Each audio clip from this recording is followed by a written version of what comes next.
Howdy, Regs. Just before we get into the episode, I wanted to say that the stuff that we talk about today about Kathleen Kennedy stepping down and Dave Filoni, Lin Brennan coming up to replace her, we spoke of that in sort of alleged terms because at the time there was no official confirmation. Now, as of this being released, there is official confirmation. So everything that we say in this episode is not only hypothetical, it is actually happening as we speak. So Kathleen Kennedy is in fact stepping down. Dave Filoni and Lin Brennan will be replacing her. And so all of that that we kind of say in non-certain terms, we can now say in certain terms, which is pretty exciting. And that being said, also we talk about a few upcoming projects. Maul's Shadow Lord has officially been given a release date. It's coming out on April 6th, which is also very exciting. Trailer's out. If you want to check that out, if you haven't already, go ahead and do that. But that being said, it's exciting to be back. I hope that you all enjoy this episode. A desert planet with twin suns. Why do I sense we've picked up another pathetic life form? Use my knowledge. Much to learn. You still have. Welcome back to Twin Sun Talks, folks. I'm your host, Jonah Liu. Thank you so much for listening, and welcome to our newest installment of The Ability to Speak Does Not Make You Intelligent. The ability to speak does not make you intelligent. After a hiatus of over 2 years, we are back to discuss some very big news in the Star Wars world. Kathleen Kennedy is reportedly finally stepping down as president of Lucasfilm, with Dave Filoni and Lin Brennan set to replace her. But before diving into all of that, let me welcome back both Jack Pittman and Clayton Morris back on the podcast. Great to have you gentlemen back to discuss this news. Before we dive in, if y'all could each just give me kind of a one-sentence summary or synopsis of your thoughts on the state of Star Wars as a franchise right now. Jack, why don't you start us off? No identity, misguided. Yeah. I don't know. Yeah. Not a very coherent, complete sentence, but that it's actually a good parallel to how I feel about the franchise. Was it's right there. So. Not a very coherent or complete franchise either. I completely agree. What about you, Clayton? That's the way I could put it. I'm just not that excited.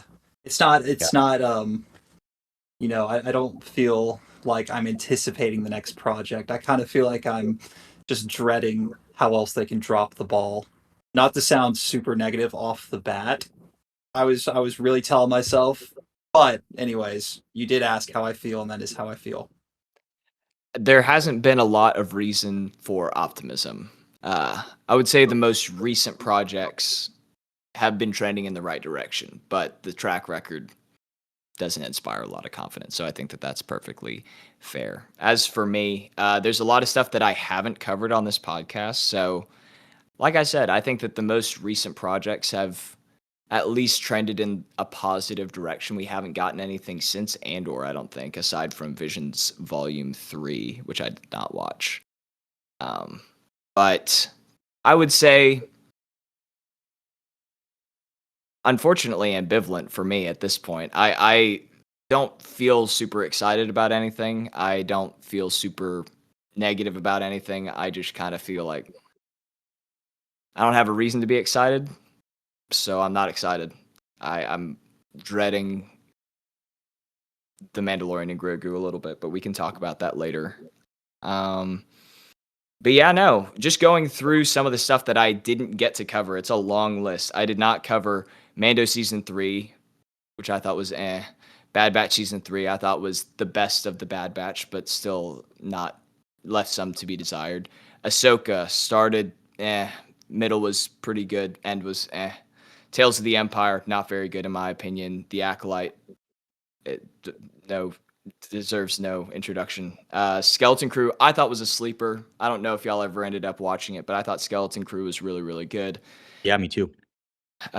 Tales of the Underworld, underwhelming, but not horrible. Andor Season 2, fantastic. And then coming up, we have The Mandalorian and Grogu, Maul Shadow Lord, and Starfighter. Potentially some exciting stuff moving forward, certainly, if they play their hand right. Do y'all have any do y'all have any opinions on the Mandalorian and Grogu coming up? It's in May. May. Yeah, it's in Um, May. yeah. What are y'all's thoughts? I mean, I feel like we just know exactly what it's gonna be, you know? Yeah. Yeah. And I mean, it's just hard to get excited. Clayton and I were talking about this earlier. They should just release these projects on Disney Plus. I don't even think it needs to be a theatrical release. Like, Yeah. I don't know. The decision to go the Mando route for the theatrical return for Star Wars is an interesting one. I don't know. I think that there's potential, but I think that they're also setting themselves up for a bit of failure, especially given the trailers that they put out. It doesn't look like they elevated their production value at all. It looks like it's just yeah, kind of a show, but a movie now. right. But And I mean, I'm pro more Star Wars, not less. And I get excited to go see Star Wars in theaters, right? But we can't saturate theatrical releases for Star Wars, and I think that is what this movie is doing. I agree. Clayton, what I were you mean, we'll saying? see. I'll be there. I'm going to go and watch it. oh, I'm I not saying mean, we'll be there. That's yeah. They have our money, but I mean, yes, I do have thoughts on it. The first thought I have is it's been a long hiatus since the last Star Wars movie that's come out in theaters, right? I mean, just in general, which is crazy to me because when you have 7 years in between projects, you're kind of expecting them to come out with a bang.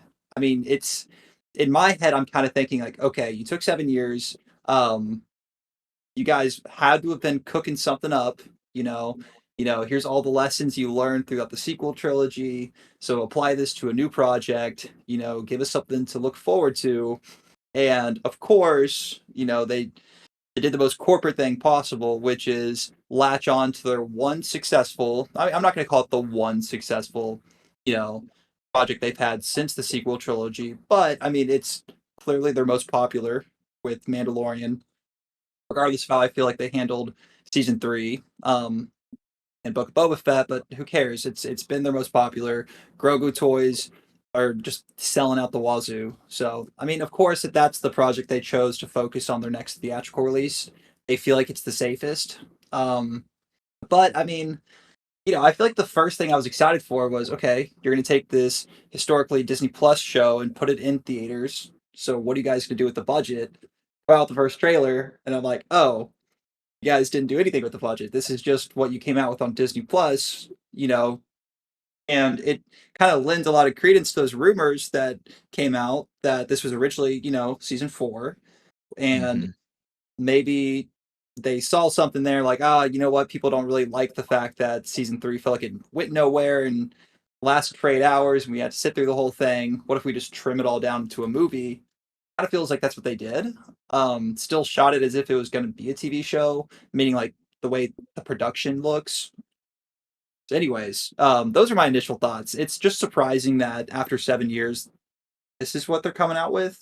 Again, saw that trailer, did nothing to excite me. And then from here, it's kind of just like, I don't want to dig into too much like story specifics. I just want to stick with initial thoughts for right now. I'm very negatively surprised by everything that's come out so far. so. Yeah. I have a quick question. My Sure. my assumption would be they would make the Mando movie to where if you didn't watch the show, you can still go and enjoy it. Is that something that we know, or do you?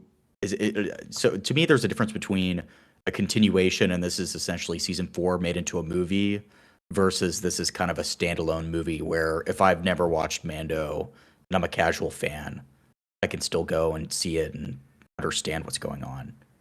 Well, it seems like they almost put reset on the whole thing to begin with. It looks like we're just starting over because he has his Razor Crest back. He has, I mean, obviously Grogu's back with him. I don't know any story specifics about it. They've played it pretty, like they played their cards pretty sparingly. And it seems like they're kind of going for the almost the Force Awakens vibe of trailer where it's not very dialogue heavy. It's mostly just kind of intercut shots that I suppose are supposed to be exciting.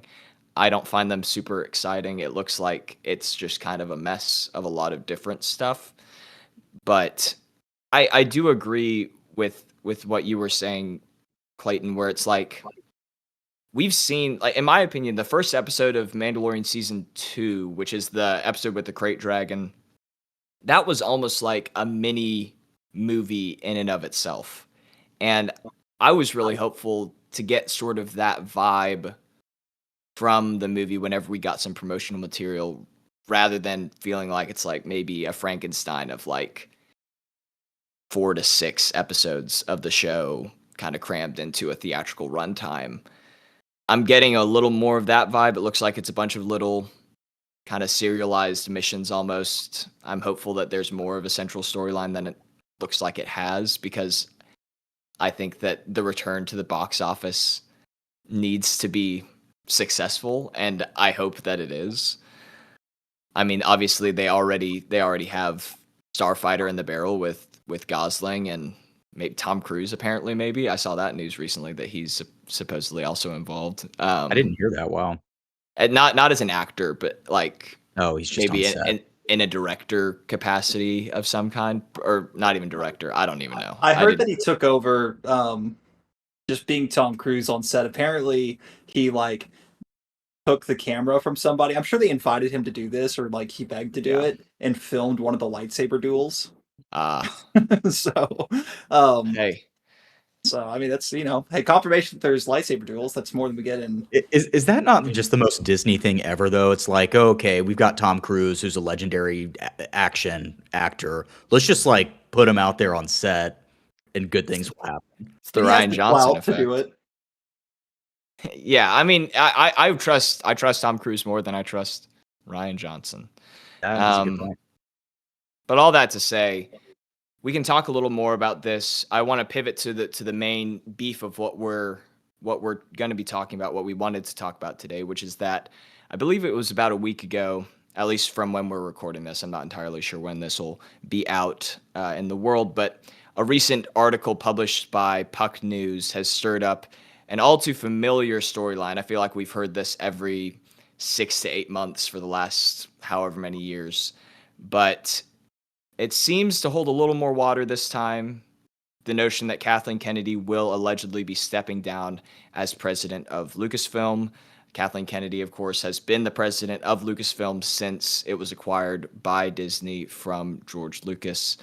And I wanted to take a minute to, well, first of all, I want to examine what Kathleen Kennedy has been involved in her tenure as president. So if you think about Disney Star Wars, it's really all of that. As far as the films, you have the 3 sequels. You have Force Awakens, Last Jedi, Rise of Skywalker. You also have Rogue One and Solo, the 2 spin-offs. As far as like bright spots in her discography, as far as shows go, you have stuff like Rebels, Andor, at least the first 2 seasons of The Mandalorian. Some low points, which we can argue whether or not those outweigh the pros. You have stuff like Obi-Wan Kenobi, you have the Book of Boba Fett, you have The Acolyte, that really just didn't quite hit audiences the way that I think Disney was hoping. Throughout the rest of this episode, what I'm kind of hoping to do is answer the following questions of, do the failures of Disney Star Wars outweigh the successes? Is Kathleen Kennedy to blame for those failures? And will her successors be an improvement on what we've seen so far? So let's start out with our first question of, do we think that the failures of the Disney era of Star Wars thus far outweigh its successes? Whichever one of y'all wants to take that first. I would be very interested to hear y'all's thoughts. I have a brief answer. I think overall, the failures do outweigh the successes because of the sequel trilogy, which I hated. But if you're looking at just the shows and then Solo and Rogue One in a vacuum, I actually think that they produced more good content than bad. Yeah, no. And even I things don't think, like Book of Boba Fett, I still enjoyed watching. 'Cause yeah. that's how much I love the franchise. I mean, the Acolyte is just almost like a disqualifying show for whoever was behind that, but Did y'all watch The Acolyte? I did all the way through. I attempted to. I think I don't remember what scene it was, but there was like halfway through. Is it episode 3? I That's the wouldn't one. remember at That's this that's point. that's the notorious one. It's the one, the flashback episode. It might The have first been. the first flashback episode, because then It's they not spend another episode flashbacking to the same thing, but from a different perspective. gotcha. Yeah, Yeah. it's not like something specific happened in the show where I was just like, I can't do this anymore. It was just more so like I just, I just it wasn't heading anywhere that I cared about. It's Yeah. just like Pluribus, not to derail, but Save which that is for our very good. Pluribus podcast. No, I haven't watched Pluribus Pluribus. actually. Yeah, but no, but maybe I just have a more of an appetite for slop just because it's Star Wars than the two of y'all do.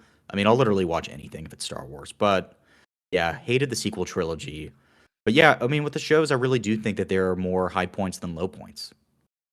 I would tend to agree, I think. Clayton, do you have anything to add?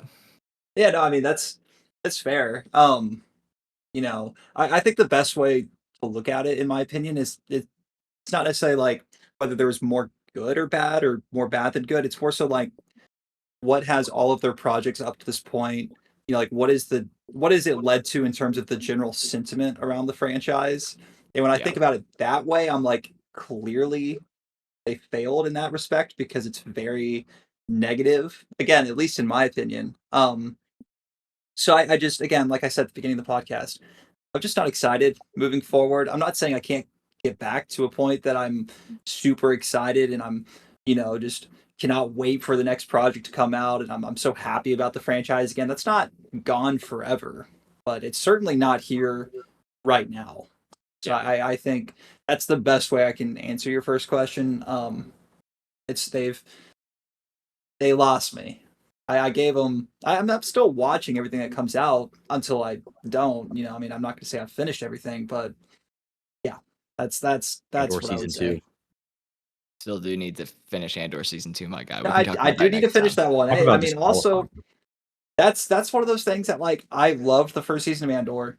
I've watched the first couple of episodes of Andor season 2 before my Disney Plus expired, Mm, and it's not that I didn't want to finish it. It's that like I just don't want to subscribe to Disney Plus. It's not even just that Star is Wars. fair. It's like I don't care about what they're doing with Marvel. I think we're going to kind of get into this with your second question, but yeah, I just as good as Andor season 2 is, I feel like that kind of answers that goes back to answering your first question. The general sentiment is still just so negative that I'm just like, I'm sure I'll watch it and I will watch it someday. I just right now I'm feeling so much like just feeling a little bit too negative. I don't Yeah. know. I mean, I mean, that is a that's good point that you're not even subscribed to Disney Plus. I mean, what are they doing that justifies the price hikes? It makes no sense. I mean, well, it's just all legacy content. the fact that they're relying on legacy content is why. It's because no one likes their Right. original content, and so they're relying on existing IPs, which is just not sustainable. But I tend to agree. Honestly, I think I'm kind of between both of y'all. A big reason why I stopped doing this, one, I just got super busy with school, and two, I wasn't having a lot of fun covering Star Wars. Like, it was just like even the stuff, like, I think I ended one of my last episodes was my last review of season 1 of Andor. And it was just kind of disheartening to see, like, even this show that I feel like I really enjoyed, I felt like everyone around me really enjoyed, but if I looked out at the broader fandom, it was like no one else was having, it felt like, as good of a time. It felt like it really picked up steam kind of in the years following it as people started giving it a shot. And with season 2, I mean, season 2 is a masterpiece, but I don't know. I would honestly, Jack, I tend to agree. I feel like every time that we talked before about like Kenobi, about Boba Fett, I was trying to be as positive as possible. And I got to a point where it was just like, if they don't care, if the people at Lucasfilm don't care about what they're doing with this franchise, it makes it really hard to care on my end as someone Completely who's agree. covering that, because it's just like what are we doing? And it is stuff like Kenobi. I mentioned that as kind of one of the failures of the last several years of Star Wars. I don't even think that was that bad. It was just like you made a mediocre show about arguably one of the best characters Exactly. in The your floor was IP. so high to begin with because Kenobi's such a cool character. Exactly. And beloved, the name recognition. You have Vader back, Hayden Christensen back. You have Ewan McGregor back. It's like you you didn't have to, like, you didn't It was have teed up much for him. you didn't have much legwork to do. And No. yet Yeah. you gave us something that was just which makes it bad because Right. it was teed up. And then Book of Boba Fett, I still have no idea what happened there. Because then it's just like you're riding that wave of Mandalorian after you've lost a bunch of goodwill with the sequels, and then you come back and you have this new thing that everyone loves. It's super low barrier to entry for new people if they want to hop in and they want to see Baby Yoda. It's also, I would say, very entertaining for existing fans.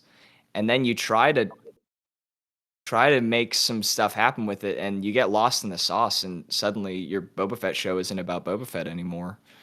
And No. so, Yeah, Isn't I that the same mean, thing that happened with sorry Jack, didn't mean to cut you off, but isn't I mean, it's interesting to me because I'm gonna try to put this the best way I can. One of my main problems with the direction that the Mandalorian show started to head into was that the show became less about the Mandalorian and more about like, hey, remember all these characters from yeah, previous Star Wars entries? Like, isn't that so mhm. cool? Like, look at yeah. that. You know, it's you know, like a They started, spoiler alert. It's they, Luke Skywalker. It's yeah, it's Boba Fett. It's just like ties to all these previous properties or like entries. Whereas it's like, you know, clearly they spun one of those cameos off into its own show, which is the Book of Boba Fett. And then they did the same thing to Book of Boba Fett, where two of the episodes towards the end, probably the most pivotal episodes for your title character, just became about the Mandalorian. yeah, They keep losing focus. They just won't decide like, hey, this is what, you know, we want to focus on. It's just like they're just too reactive to yeah, what they feel like people want in the moment, and it's like artistically speaking, that's the worst thing you could do. yeah, You know, clearly the same thing happened with Grogu being reintroduced so soon because I'm sure somebody on the corporate side got such cold feet about, oh, if we have too long of a hiatus between Mandalorian and Grogu reuniting, then we're not going to sell as many toys. It's like, yeah. And ah, then it's you derail whatever was going to happen in Mando 3, because then plain it's like, that oh, emotional out the you window. just That whole plot, you just whatever. undid everything. Sorry, Jack. What were you trying to say? Where what? Oh, well, this was a second thought, but still, the funniest thing ever to me is like, imagine you're just a Mandalorian fan and you're watching that show, and then you tune back in for season 3, and it's like all of this fired in the Book of Boba Fett, which you don't watch. I mean, I'm Like, sure that oh, there are plenty of all people right, like that. yeah, It's just so weird to me. But yeah, you have shows like Mando and Book of Boba Fett, or they're almost trying to get a little bit too like MCU-y with it. If that makes sense. And yeah, then on the other hand, I mean, but that's better to me than like something like Kenobi, which has such a high floor, but just such an uninspired effort. yeah. I mean, it is one of those things where it's like they call it the Mandoverse at this point. That's Yeah, kind of the colloquial term for that era of, and that kind of collection of shows that are all sort of interconnected. And we're still in that, like, Ahsoka season 2 is coming out. Is that next year as well? I don't think I had that on my list. But like we have other stuff that's still culminating in that little pocket of time that they're operating under. A lot of culminating coming up. Get ready. Hey, and we're I'm building hopeful. something. They were building, yeah, that golden period 5 years after Return of the Jedi. Like, Yeah. whoa. Yeah, and who knows where it's gonna go after that, right, guys? But Yeah. yeah. But I don't know. Like, I felt like Ahsoka was almost there. Like, it was It was so close. close. It It was was so close. close. Because it started off a little shaky. Those middle few episodes were really, really strong, and then it ended in such a weirdly apathetic way. Totally. It's like, I didn't think we'd get this far almost. Like, it's like, how did we get here? And it's like, I guess we'll just, like, I don't know, run it through an AI model, and then that's felt like how it ended. Like the But Duffer Brothers. dude, don't even get me started on Stranger Things. I mean, that's its own podcast. But Well, that's apparently what we're comparing Starfighter to. That's what Ryan Gosling said. I don't know if you saw that. that's terrifying. Is it Ryan I don't. Gosling that said that, or the? I thought Sean Levy made a comment, which is worse if Sean Levy made Wait, That it. is worse. much worse. That's much Yeah, worse. it's just the wrong thing to say right now, especially because like Sean Levy, in my opinion, is already it. Okay, I don't mean to throw shade. Sorry, Sean Levy, if you're watching this, but he's Dude, he just a is. super corporate director, right? Yeah. It's like in the comparisons I could draw back to, or like when he made a Netflix movie, the one with Ryan Reynolds. Project. Was that what it was called? The one with like I Mark think so. Ruffalo goes back in time. Anyways, Yes. Yeah. you know, it looked like a Netflix movie, and it's a very visual thing. It's the way it's written, but it's like it's clear that Netflix hired him for this project. He did it, and he did it for him well, you know. And then he gets hired to do a Marvel movie. It's like the most Marvel movie that's ever marveled. I mean, it looks just like a Marvel movie, and now he's hired to do a Star Wars movie. I'm just like, in my opinion, and he can prove me wrong, he's just not someone to me who has their own distinct style, Yeah. you know, and I just obviously like when I look at good directors, like what makes a good director is someone who can just tell their own story in their own unique way. I don't really feel that with him, and I just especially with Disney coming out with Mandalorian Grogu next, you know, which already I feel like is it's not because they have a story to tell, it's just because it's a successful franchise that they've spun off, and it's a very corporate decision for that to be the next one. I'm like, maybe Sean Levy for the next one after that isn't really swaying me away from the opinion that you guys are just too corporate with this franchise, and it's disheartening. It sucks. Yeah.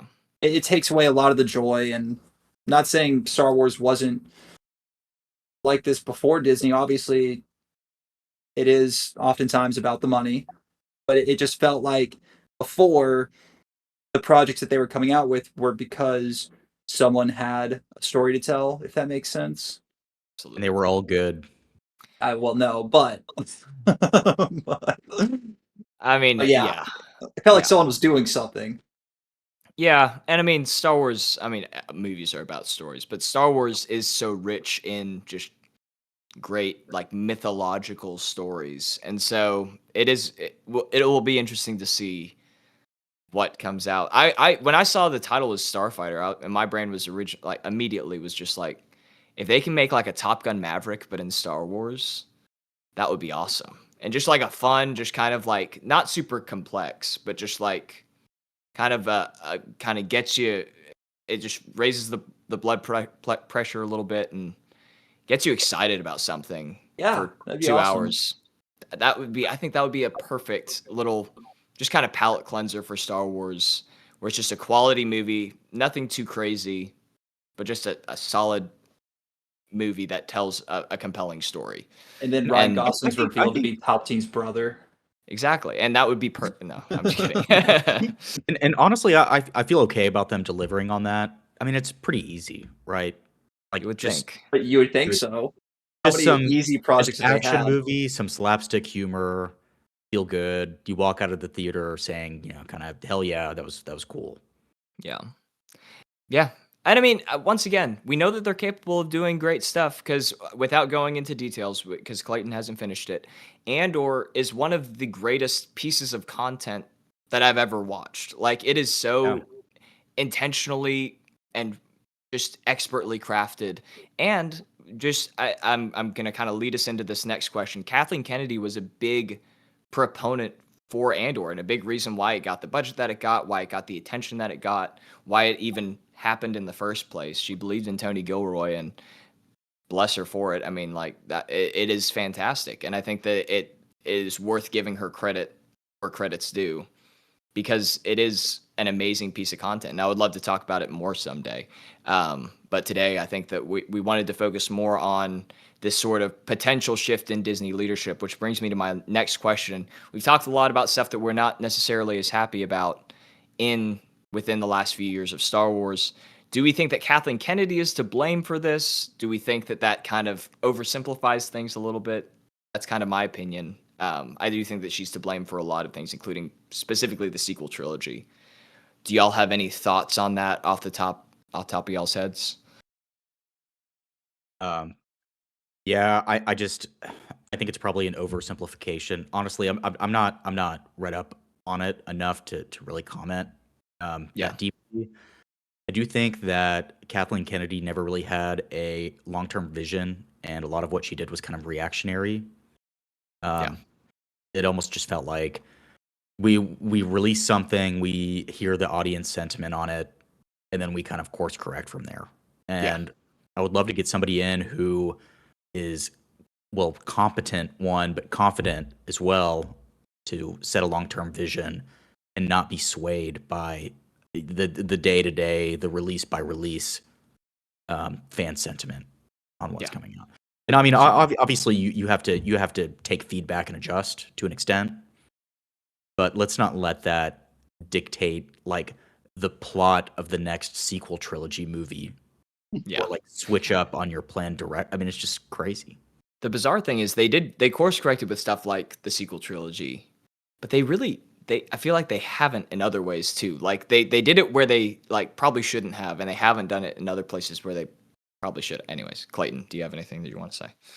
That was the most insane course correction I've ever seen in my life. It was just so blatant. Like every scene from every scene from The Rise of Skywalker, you could almost like point to a negative fan reaction from Last Jedi. It's like, oh, that's why they're doing this. Yeah, You know, 100%.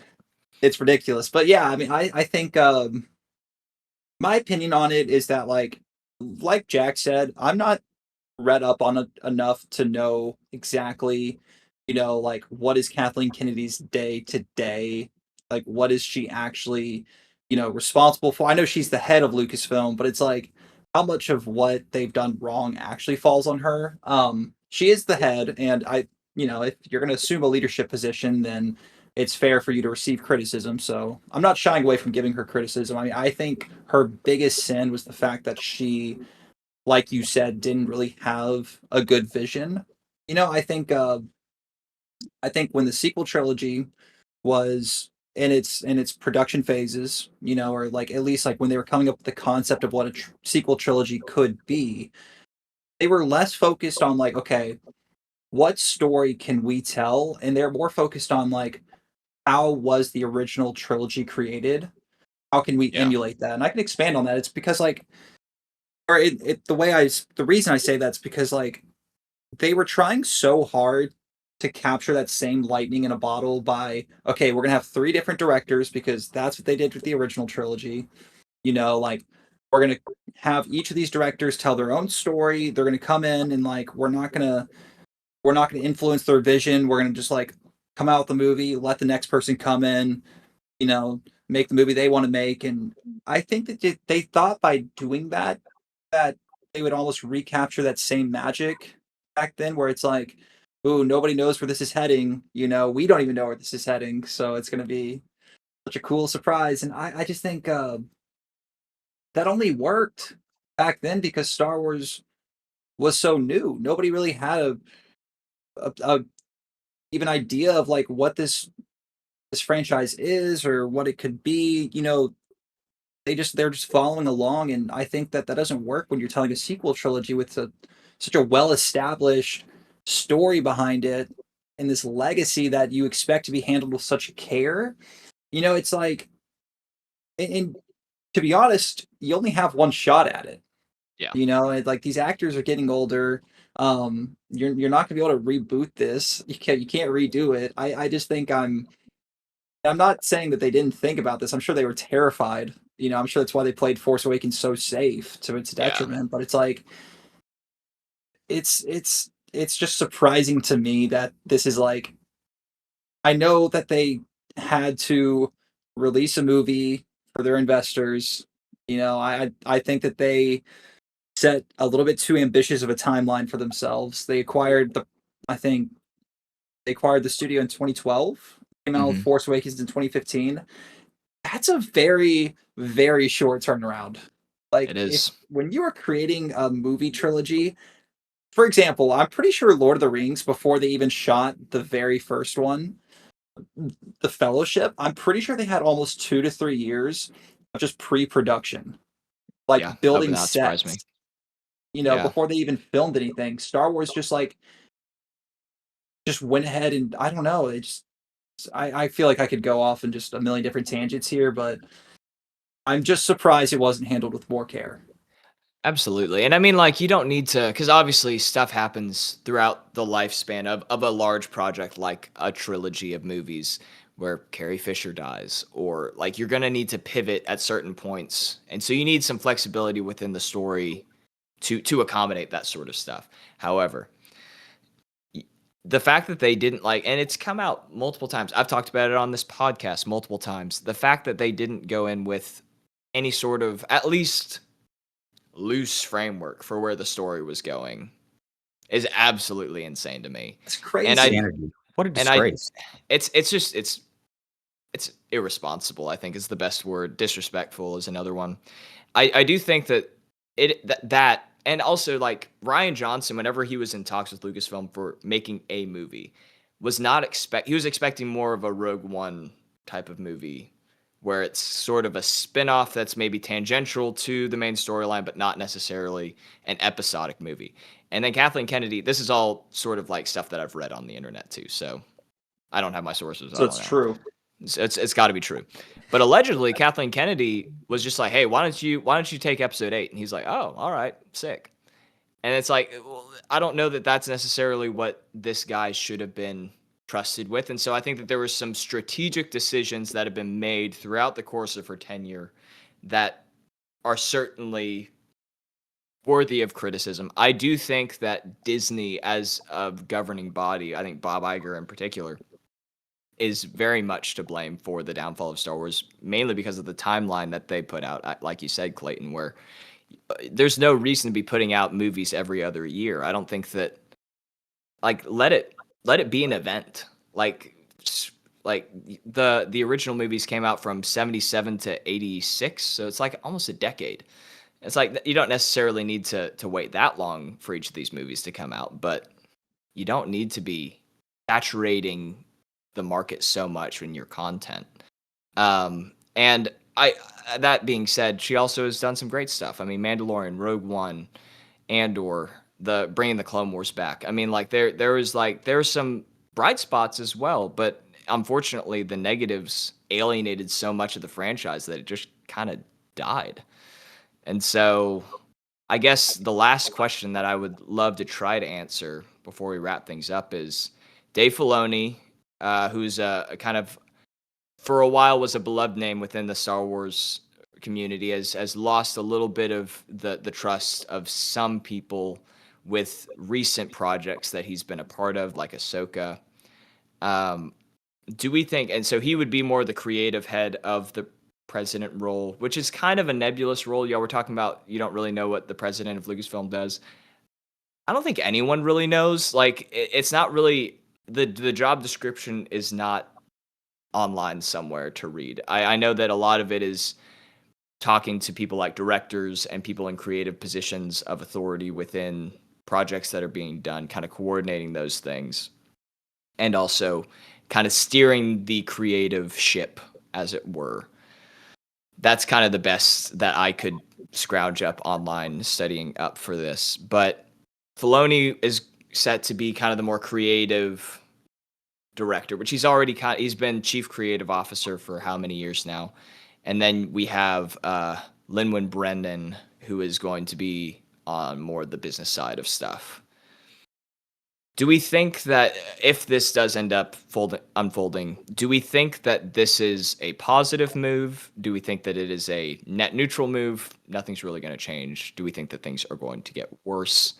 If y'all have any kind of quick thoughts, I'm going to need to wrap us up here in a little bit, but just kind of any last thoughts about this potential direction that we're going in?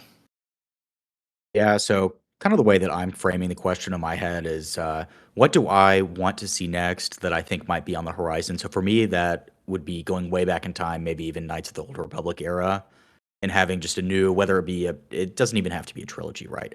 Just new time period, new characters where we're not so tied to current characters, because that's really that. I mean, that was the main problem with the sequel trilogy, right? I mean, and you're essentially just walking on eggshells. And so with that framing of the question, do I think that Dave Filoni can deliver something like that? Well, in my opinion, yeah, because he's so deep into the lore, and so I think that he would really be good at something like that, actually. And I feel like I remember hearing some rumors that that's potentially a direction that they are heading in. So yeah, I mean, as far as stuff that I want to see, I think that Dave Filoni would be great at delivering some of those things. So that's kind of how I'm thinking about it. Super fair. Clayton, what about you? I mean, I want to remain cautiously optimistic. My gripe with Filoni recently is that he's so he seems like he's very loyal to the characters he's worked with so far and the characters he's created, which isn't a bad thing. It's like, yeah, you've had success with these characters. I love Ahsoka as a character, so I'm excited to see where her story goes. Um, Now, when we put him in a leadership position, my fear off the bat is that that's where all the focus is going to be. Yeah. And I'm Yeah. not saying that it's bad to you know, put the focus on characters that have clearly proven successful. He just hasn't proven just yet that he's willing to kind of expand or at least go outside his comfort zone. I think like getting anywhere away from the prequel, the original, or even the sequels, I think getting anywhere away from that to me is a good thing. But for him, it almost seems like he's terrified of doing so. At least with, but again, that might not be fair to say because what he's done so far may have just been because that's what he's tasked with doing. So I don't think he's ever been in a situation or a position where he could actually make the decision of what he wants to do next. So Yeah. that's why I say I'm cautiously optimistic. He's a great storyteller when he's allowed to be. Yeah. Ahsoka, keep in mind, I mean, yes, I think it was so close to being what I consider one of the great shows they've come out with so far. It was very close, but that was also his first live action project. So I mean, it's fine. It wasn't a total dumpster fire. So it's like but we'll see what happens. Very Yeah. interesting choice though to put him as the head. Or what Yeah. is it? Was it president of creative, or was it president of Lucasfilm? Well, we Yeah. don't know yet. I mean, it's like co-president with We don't. Okay. Lemon, but we don't And we you don't said have they did. there's yeah. Yeah, and it's someone Yeah. else is handling like the business side. So yeah. Okay. So Mhm. it's like, but still interesting. Like I maybe internally people have different experiences working with him that the public doesn't know because, I mean, he's a creator, but like, does that mean that he's gonna be able to lead Lucasfilm, to future successes, or is he just going to be used as a scapegoat because it's already a sinking ship? And I don't know. I we'll see. It's like Dave Filoni gets a bonus structure where he just becomes like super corporate.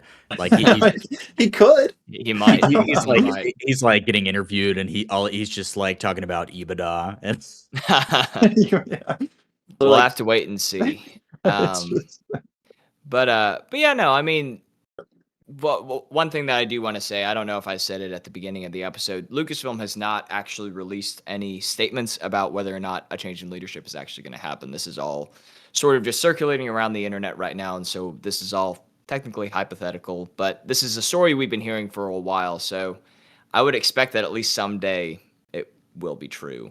I tend to agree with what both of y'all said. I think that I tend to trust Filoni. I think that he has a little room to grow, and I agree with the statement about his comfort zone being challenged a little bit. I think that would be good for him.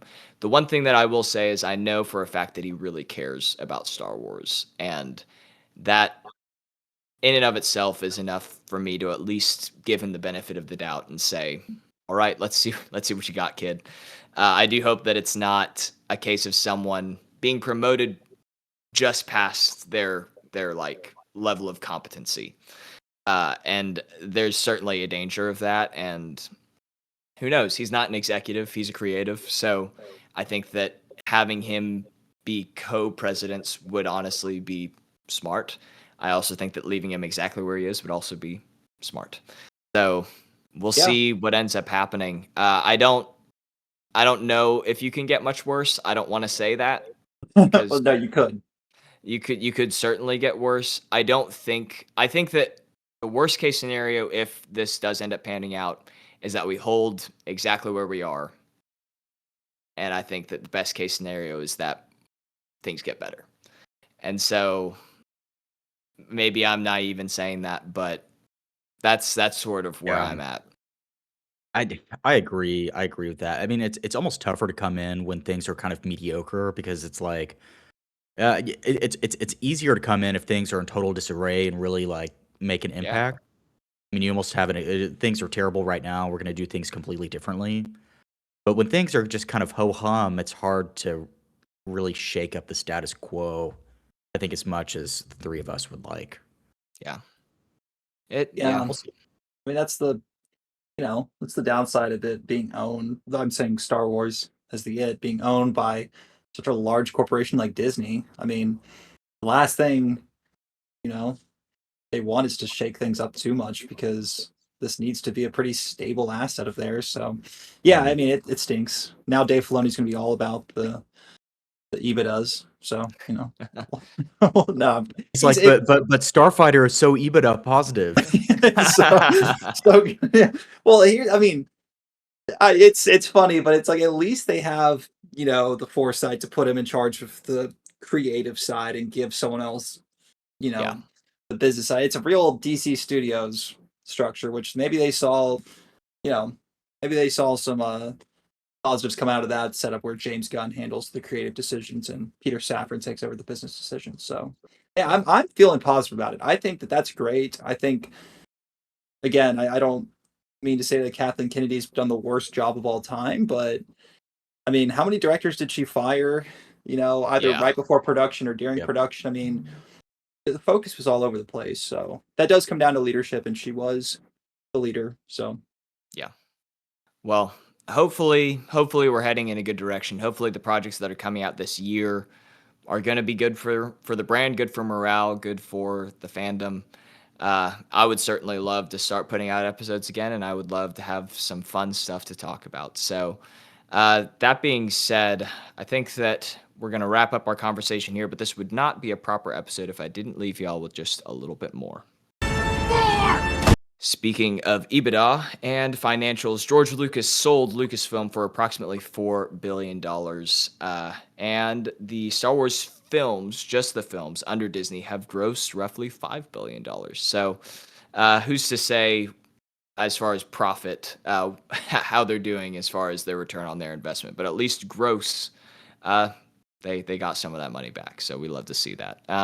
That being said, Clayton, Jack, thank y'all so much for coming back on. It's super fun to get behind the mic again. Hopefully we can start putting out episodes a little more consistently and get back in the saddle because hopefully Star Wars is back and so are we. So y'all have any final thoughts before we sign off?